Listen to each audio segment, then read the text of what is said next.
ঢুকতে পারেনি আপনার গুন্ডারা আমার বাড়িতে। মরিনি আমি, এখনো বেঁচে আছি। আর আমাকে বাঁচালো কে জানেন? কে বাঁচিয়েছে তোমাকে? পরে বলবো। কে বাঁচিয়েছে বলো। হ্যালো হ্যালো,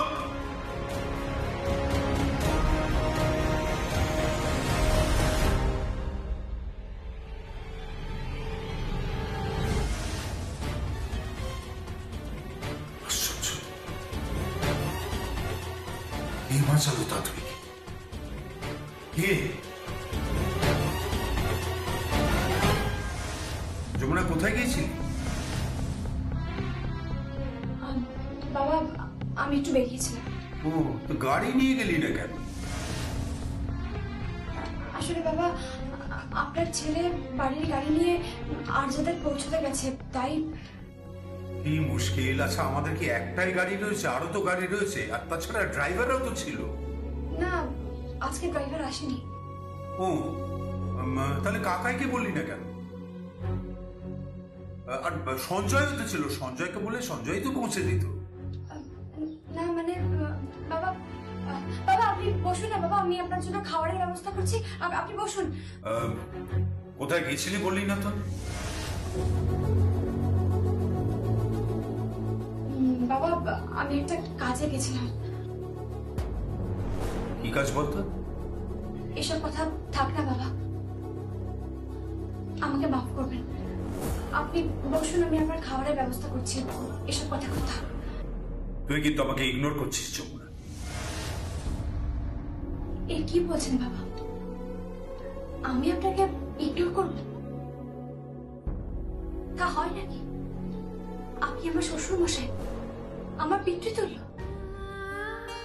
আমি আমার বাবার থেকে আপনাকে কোনো অংশে কম ভাবি না। আপনি আমার মাথায় আছেন বাবা, আর আপনি বলছেন কিনা আমি আপনাকে ইগনোর করছি, অবহেলা করছি। না না বাবা, তা হয় না বাবা, কখনো সম্ভব নয় এটা। তাহলে বল কি কাজ? বেশ, আমি বলবো, তবে তার আগে আমার কথার উত্তর দিন না বাবা। যে উত্তরের জন্য আমি এতদিন অপেক্ষা করছি। কোন কথা? ওই যে তাথইকে, তাথইর সঙ্গে আপনার কি সম্পর্ক? আপনাদের মধ্যে কি এমন হয়েছিল যার জন্য আপনারা পরস্পরকে এত ঘৃণা করেন, এত রাগ জমে আছে? বলুন না বাবা, বলুন না। স্তব্ধ হও, স্তব্ধ হও, স্তব্ধ হও। তাহলে কি আমি ধরে নেব বাবা যে আপনি আমাকে ইগনোর করছেন, আমাকে অবহেলা করছেন? তাথইকে কেউ বাঁচাতে পারবে না। ওকে আমি 24 ঘন্টা সময় দিয়েছিলাম কলকাতা ছেড়ে চলে যাওয়ার জন্য, কিন্তু যায়নি। এর পরিণাম তাথইকে ভুগতেই হবে, ভুগতেই হবে। বাবা, বাবা শুনুন বাবা, বাবা। আশ্চর্য, বাবা এরকম কেন করছেন? কিসের এত রাগ, কিসের এত ঘৃণা? তাথই মেয়েটার সঙ্গে আমার সম্পর্ক কি? আমি তো কিছুই বুঝতে পারছি না। ওদের মধ্যে সমস্যাটা কোথায়? কেউ তো কিছু বলছেই না, কেউ মুখ খুলছে না, এমনকি বাবাও কিছু বলছে না, কিচ্ছু না।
চ্যাম্পিয়ন আমি হব,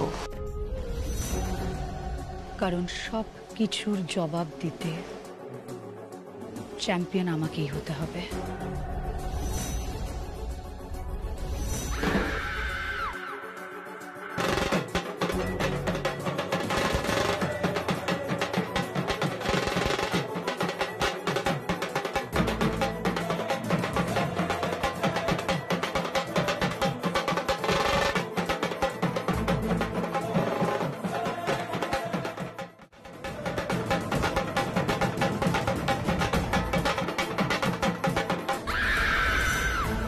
পপুলার ভোট এবং জাজেস চয়েসের চ্যাম্পিয়ন হলো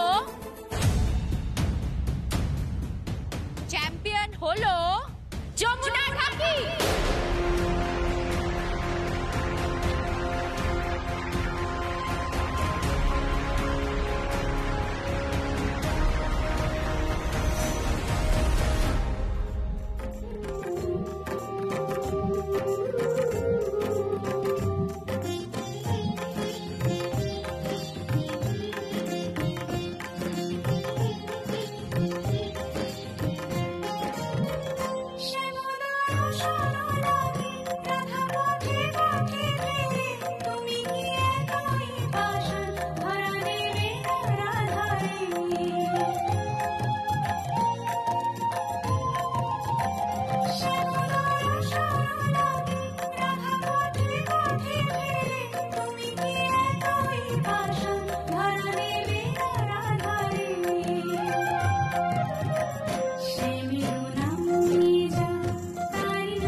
হ্যালো, আর্য বলছি। কোথায় তুই? আমি বাড়িতে ঠাকুরকে পুজো দিচ্ছি, ধূপ দেখাচ্ছি, প্রদীপ দেখাচ্ছি। ঠিক আছে, করে নে। আর তো মাত্র 2 দিন, তারপর ওই জায়গায় আমি থাকবো। কেন?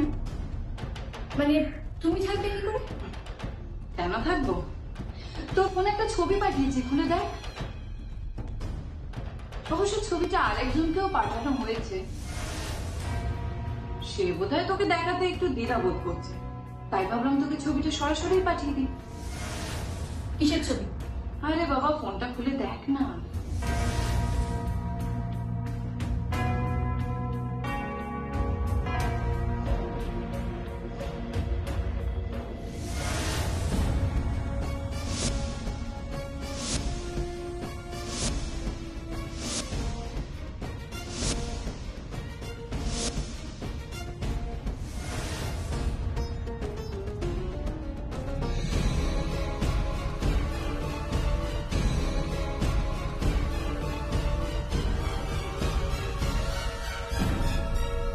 হ্যালো।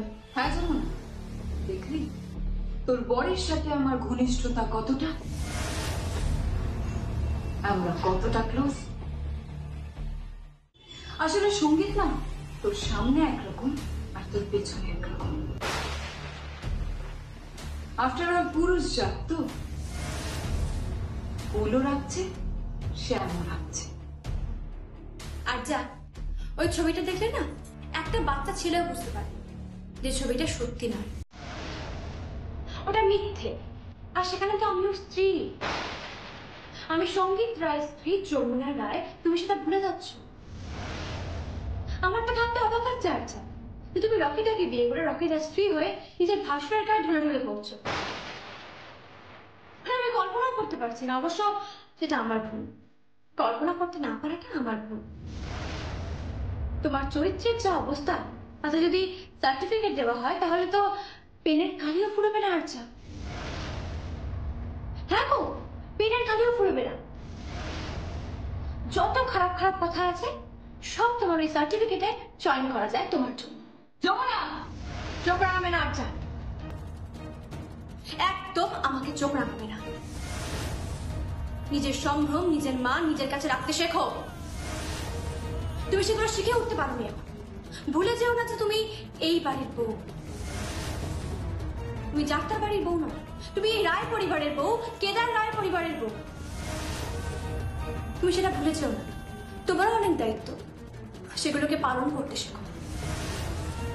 তাই নিজের ব্যবহার ঠিক করো, নিজের চরিত্র ঠিক করো। আর হ্যাঁ, আর একটা কথা, এইসব ছোটখাটো ছবি পাঠিয়ে না কোনো লাভ নেই। আচ্ছা বিশ্বাস করো, কোনো লাভ নেই। কারণ শুধু তুমি কেন, স্বর্গের অপ্সরা, স্বর্গের উর্বশী এসে বললেও না আমি বিশ্বাস করবো না যে তাদের সঙ্গে আমার ছোটখাটো বাবুর কোনো ঘনিষ্ঠতা আছে, কোনো সম্পর্ক আছে। আমি বিশ্বাস করবো না। কারণ ছোটকর্তা বাবু শুধু আমার। এই জন্মটা, এই জীবনটায় শুধুমাত্র ছোটকর্তা বাবু আমার, আর কারণ না। আর বলি কি, তুমি এই দিরাগমন কাটিয়ে তাড়াতাড়ি বাড়ি ফিরে এসো। কেন? কারণ তোমার ট্রেনিং হবে। আচ্ছা তুমি না বড্ড বুনো। হ্যাঁ আচ্ছা, তুমি বড্ড বুনো। পাগলা ঘোড়া দেখেছো কখনো? সবাই কিন্তু পাগলা ঘোড়াকে লাগাম পরাতে পারে না, কিন্তু আমি পাগলা ঘোড়াকে চাপকে সিধে করে লাগাম পরাবো। এই যমুনা, তোর এত বড় স্পর্ধা, হ্যাঁ? তোর এত বড় সাহস, একটা ঝাঁকের মেয়ে। হ্যাঁ, তুমি তো ঠিক কথা বলেছো। আমি তো ভুলে গেছিলাম যে আমি ঢাকের মেয়ে। তাহলে চাবুকটা বাঁধা, চাবুকটাকে আমি সরিয়ে রাখলাম। একটা কাজ করি, ওই ঢাকের যে কাঠি আছে আমার, সেই কাঠি দিয়ে তোমার চামড়ার উপর এমন মার মারবো, সপাং সপাং করে এমন মার মারবো যে চামড়ায় তোমার লজ্জা নেই, সেই চামড়াও একেবারে ক্ষত বিক্ষত হয়ে যাবে। বুঝতে পেরেছো? চলে এসো বাড়িতে, তারপর তোমাকে আমি চাপকে সিধে করে দেবো। হ্যালো হ্যালো হ্যালো, তোর এত বড় স্পর্ধা,